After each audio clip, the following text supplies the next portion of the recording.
ایک دفعہ نا یمن سے ایک آدمی نے اپنے بیٹے کو سفر کے لیے بھیجا اور ساتھ اپنے غلام کو بھی بھیجا۔ اب راستے میں اس آدمی کا بیٹا اور جو اس کا غلام تھا وہ دونوں کسی بات پہ لڑ پڑے۔ غلام کو غصہ آیا، وہ جب مدینے میں کوفہ میں پہنچا تو اس نے آ کر اس لڑکے کو غلام بنا دیا۔ غلام نے اس کو غلام بنا کے کہا میرا یہ غلام ہے، میں اس کو بیچنا چاہتا ہوں، کوئی خریدنا ہے؟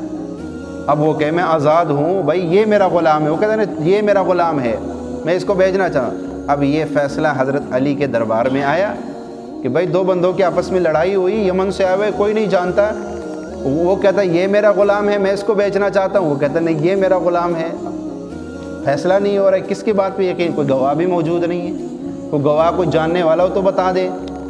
حضرت علی نے اپنے غلام کو بلایا اور کہا ایسے کرو، ایک دیوار میں 2 سوراخ بنا دو، اتنے سے سوراخ بنانا کہ جس میں آدمی سر باہر کر سکے، زیادہ نہ آ سکے۔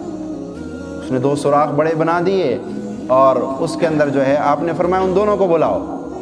جب دونوں کو بلایا گیا تو آپ نے فرمایا ان سے کہو کہ اپنے اپنے سر اس دیوار سے باہر نکالو۔ اب ہر ایک نے ایک دیوار میں جو سوراخ تھا اس میں سے اپنا سر ڈالا اور باہر نکالا۔ تو آپ نے فرمایا تلوار لے کے اور غلام کا سر کاٹ دو۔ جب یہ لفظ بولے نا تو جو غلام تھا اصل میں اس نے اپنا سر پیچھے کر لیا۔ آپ نے فرمایا اس کو پکڑو، یہ غلام ہے اور وہ آزاد ہے۔ کیا فیصلہ کیا، کیا نرالی حکمت چلائی، کتنے انداز سے ان کا فیصلہ کیا کہ خود ہی غلام ماننے پہ مجبور ہو گیا کہ ہاں میں غلام ہوں۔ جیسے امام ابو حنیفہ کے دور میں چوری ہو گئی، چور نہیں مل رہا تھا، سب کو بٹھایا بھائی چور کون ہے ان میں؟